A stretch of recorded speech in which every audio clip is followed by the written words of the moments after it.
इस लेसन में हम रैंडम सैम्पलिंग डिस्कस करेंगे कि numpy में हम रैंडम सैम्पलिंग पे कैसे काम कर सकते हैं। तो सबसे पहले आपने इंपोर्ट करना होगा, इंपोर्ट numpy एज np, और फिर आपने इंपोर्ट करना है इंपोर्ट रैंडम। अगर आप चाहते हैं तो इसको भी आप कुछ नाम दे दें एज रैन और कुछ भी आप दे सकते हैं, लेकिन नॉर्मली रैंडम को रैंडम ही से हम रिप्रेजेंट करते हैं, ऐसे ही इंपोर्ट करते हैं, एज रैन नहीं यूज करते। इसलिए बहुत बेहतर होगा कि आप उसको भी एज इट इज ही यूज करें। इसको मैं एग्जीक्यूट करवाती हूँ। दोनों लाइब्रेरी सक्सेसफुली एग्जीक्यूट हो गई। रैंडम फंक्शन एक्चुअली क्या करता है, देखें, np.random और फिर डॉट रैंडम, राइट। इसका क्या मीनिंग है कि ये रैंडम वैल्यूज आपके लिए जनरेट करेगा और ये वैल्यूज होंगी 0 से 1 के दरमियान। इसको मैं एग्जीक्यूट करवाती हूँ तो आप देखें 0.94 आपके पास वैल्यू आ गई। फिर हम इसको एग्जीक्यूट करवाते हैं तो डिफरेंट वैल्यू आपके पास आ जाएगी, राइट। तो आप इसको एक दो बार इसको इसी तरह प्रैक्टिस कीजिए। रैंडम वैल्यू आपके लिए जनरेट करेगा, लेकिन याद रहे कि आपके 0 से 1 के दरमियान आएंगी। रैंडम डॉट रैंड, और यहाँ मैंने 4 लिख दिया है, तो इसको भी हम एग्जीक्यूट करवा के दिखाती हूँ मैं आपको। तो ये भी आपको क्या है, यहाँ 4 वैल्यूज आ गई, यानी 1D अरे है, ये भी 1D अरे है। यहाँ मैंने कहा मुझे 4 रैंडम वैल्यूज चाहिए जो 0 और 1 के दरमियान हो, तो ये आ गई। एक दफा दोबारा एग्जीक्यूट करके दिखाती हूँ तो ये वैल्यूज आपकी चेंज हो जाएंगी क्योंकि ये रैंडम है। अब आप चाहते हैं कि नहीं, आपको रैंडम वैल्यू से 2D अरे चाहिए, ये 1D अरे है, 2D अरे हो चाहिए, कोई बात नहीं। एग्जैक्ट आपने सेम रैंडम डॉट रैंडम लिख लें, राइट, और यहाँ आप इसको 2 पैरामीटर्स असाइन कर दें। 4x4 का आपको मैट्रिक्स चाहिए, तो हम इसको रन करवाते हैं। देखिए ये 2D अरे में कन्वर्ट हो गया और जितने भी आपके पास वैल्यूज हैं ये 0 से 1 के दरमियान हैं। क्लियर हो गई ये बात, राइट। रैंडम फंक्शन क्या करता है, 0 से 1 के दरमियान आपको वैल्यूज देता है। अब आप चाहते हैं कि नहीं, हमें ये 0 से 1 की वैल्यूज नहीं चाहिए, मुझे कोई इंटीजर्स चाहिए, तो कोई बात नहीं, वो भी हम फंक्शन कर लेते हैं। उसके लिए क्या है, np.random.rand, राइट। इसके बाद आपने इंट लगाना है क्योंकि हमें इंटीजर में वैल्यूज चाहिए, और मैंने यहाँ बता दी कि मुझे रैंडम वैल्यूज तो चाहिए 1 to 6, 6 एक्सक्लूसिव है, तो 1 to 5 इसको मैं जब एग्जीक्यूट करवाती हूँ तो देखिए ये रैंडम वैल्यू आपके पास 4 आ गई। इसको मैं फिर एग्जीक्यूट करवाती हूँ तो ये वैल्यू चेंज हो जाएगी, क्योंकि यहाँ रैंडम फंक्शन है, इसलिए जरूरी नहीं है कि एक ही वैल्यू बार बार आपके पास आएगी, ये चेंज हो जाएगी, 1 to 5 आएंगी। अब आप चाहते हैं, ठीक है, हमें इस तरह इंटीजर चाहिए लेकिन मुझे एक मैट्रिक्स भी चाहिए, तो हम यहाँ पे टपल की सूरत में बता देंगे कि हमें 3x3 का चाहिए, 4x3 का चाहिए, कैसे आपको मैट्रिक्स चाहिए। एग्जैक्ट आपने यहाँ से यहाँ तक एग्जैक्ट यही कोडिंग लिखनी है। उसके बाद आप टपल में बता सकते हैं कि किस तरह का मैट्रिक्स चाहिए। तो ये हमारे पास देखें 1 to 6, 6 एक्सक्लूसिव है, इसलिए 5 आया है यहाँ पे। इसको चाहें तो आप 4x3 करके देख लें, ये भी मैं आपको एग्जीक्यूट करके दिखाती हूँ। ये वैल्यूज इसकी चेंज हो जाएंगी एवरी टाइम।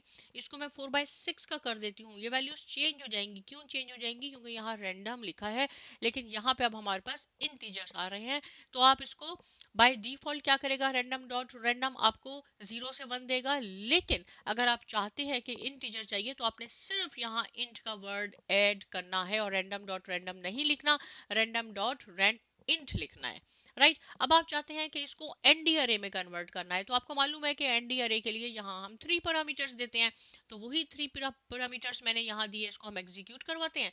तो आपके पास ये देखें, ये आप यहाँ है ना, आपके पास ये एनडी अरे हो गया, 3D में आ गया। अब आप चाहते हैं इसकी वैल्यूज चेंज करना चाहते हैं, मैं कह देती हूँ ये 1 to 9 हो, 9 एक्सक्लूसिव है, राइट। और इसका मैट्रिक्स का भी ये हम चेंज कर देते हैं, इसको हम 4x4 कर देते हैं, ताकि आपको अच्छी तरह मालूम हो जाए कि ये जरूरी नहीं है कि यही आपने फिगर्स यहाँ लिखनी है। ये देखें, राइट। तो ये एनडी अरे में कैसे कन्वर्ट हो गया, आपने सिर्फ एक एक्स्ट्रा पैरामीटर लगाना होता है 3D अरे के लिए, जो हम काफी बार पहले भी डिस्कस कर चुके हैं।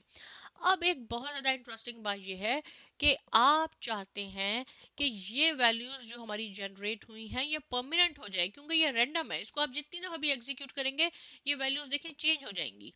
हम चाहते हैं नहीं, हमें कोई ऐसा 3D या 2D मैट्रिक्स चाहिए जिसकी परमानेंट वैल्यूज हो, उस पर ही हमने काम करना होगा, नो वरीज।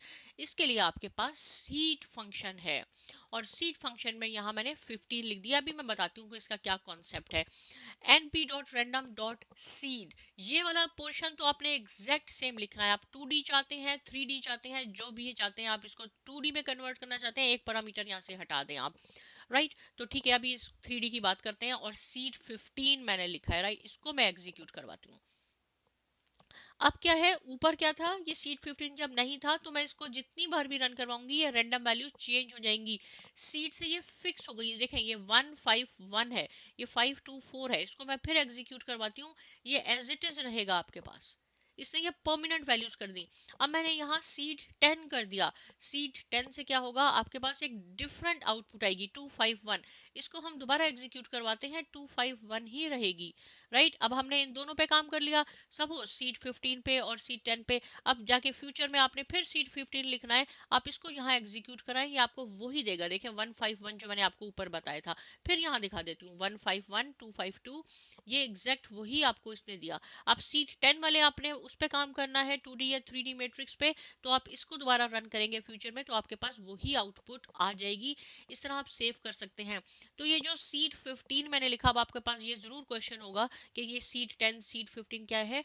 ये आप इसमें सीड में कोई भी नंबर लिख सकते हैं। मैं बताती हूँ ये कहाँ तक एक्सेप्ट करेगा। सीड 1 सीड 2 सीड 3, जितने भी आप लिखेंगे उससे ये आपको डिफरेंट सेट मिल जाएंगे, राइट। और फ्यूचर में आप जिस पे भी काम करना चाहें, कि आपको सीड 10 के जो मैट्रिक्स था उस पे काम करना है, सीड 15 का जो उसने सेटअप तैयार किया था उस पे काम करना है, तो सीड कितने ले सकता है, वैल्यूज ले सकता है 2 raised to power 32 माइनस 1। इसको मैं एग्जीक्यूट करवाती हूँ, तो देखें कितना बड़ा ये नंबर आ गया। आप सीड को इतना बड़ा नंबर दे सकते हैं, यानी इतने ये मेट्रिसेस जो है 2D या 3D को सेव कर सकता है। इतने से पैटर्न बन सकते हैं और आप उसको सेव कर सकते हैं, राइट। तो ये जरूरी नहीं है कि सीट 10 या सीट 15 ही लिखना है। इससे आपके पास एक सेट आ जाएगा, जिससे आप इसको हम कह सकेंगे कि ये 16 सीड 15 का सेट है, ये सीड 10 का है, ये सीड 9 है, ये सीड 8 है। तो जो भी आपने सेट करना, और इसको आप 1000 टाइम्स भी एग्जीक्यूट करवाएंगे, आपके पास आउटपुट सेम आएगी। तो ये बहुत ज्यादा इंपॉर्टेंट कॉन्सेप्ट है। मुझे उम्मीद है कि ये समझ में आ गया होगा आपको। अब यहाँ मैंने एक चीज यहाँ दोबारा लिखी है, और ये भी आपको समझाने के लिए कि डॉट रेंड से 1D अरे आ जाता है आपके पास, और ये आपके पास 0 से 1 वैल्यूज आती हैं। यहाँ आपके पास 4x4 का मैट्रिक्स आ जाएगा। अगर आप चाहते हैं कि हमें 3x3 चाहिए, 4x4 चाहिए, तो इस तरह आपके पास आ जाएगा। और यहाँ है np random dot rand n। देखिए यहाँ मैंने n नहीं है, यहाँ n लिख दिया। इससे क्या आएगा, और इन दोनों को मैंने यहाँ क्यों लिखा है, सिर्फ आपको ये समझाने के लिए कि आप n लिखेंगे तो आपके पास नेगेटिव वैल्यूज भी आ जाएंगी, राइट। यहाँ पे आपके पास नेगेटिव वैल्यूज भी आ जाएंगी। अब क्या है कि अगर आपने कोई एक लिस्ट तैयार की है, मैंने कहा लिस्ट, और इसको कोई भी रैंडम नंबर दे दिए 2 6 7 what ever you want, np.random.choice। अब ये चॉइस फंक्शन भी हमने कभी कभी यूज करना होता है कि बाय चॉइस ये निकाल देगा कोई हमारे पास। तो देखें इसको हम एग्जीक्यूट करवाते हैं, 2 आ गया। अब हम नेक्स्ट टाइम इसको एग्जीक्यूट करवाते हैं, बाय चांस ये फिर 2 आ गया, तो अब यहाँ 7 आ गया, राइट। तो ये चॉइस फंक्शन इस तरह काम करता है आपके लिए। अब यही जो मैंने लिस्ट तैयार की है, अगर इसमें आपने परमुटेशन भी अप्लाई करना है, तो np यानी numpy के पास परमुटेशन का भी सिंटेक्स मौजूद है, dot random dot permutation. Permutation क्या होती है ये मैंने स्टेटिस्टिक्स में अच्छी तरह समझा दिया है। कोशिश करूंगी कि डिस्क्रिप्शन में उसका लिंक दे दूं, ताकि आपको परमुटेशन का भी कॉन्सेप्ट क्लियर हो जाए। तो ये परमुटेशन का हमारे पास एक रिजल्ट आ गया 67892। इसको जब मैं एग्जीक्यूट करती हूँ तो ये शफल हो जाएगा, देखेंगे आपका। अब आपके पास दूसरा पैटर्न आ गया। अब मैं फिर इसको करती हूँ, तो ये आपके पास तीसरा पैटर्न आ जाता है। तो परमुटेशन से ये कैलकुलेट करते हैं कितने पॉसिबल कॉम्बिनेशन हो सकते हैं। तो मुझे पूरी उम्मीद है कि ये बहुत ज़्यादा सिंपल लेसन था, रैंडम सैम्पलिंग कैसे यूज होती है नंपाई में। इसकी आप प्लीज़ प्रैक्टिस कीजिए। साइमा एकेडमी को सब्सक्राइब कीजिए, लाइक कीजिए, शेयर कीजिए। मिलते हैं नेक्स्ट लेसन में, और बहुत शुक्रिया।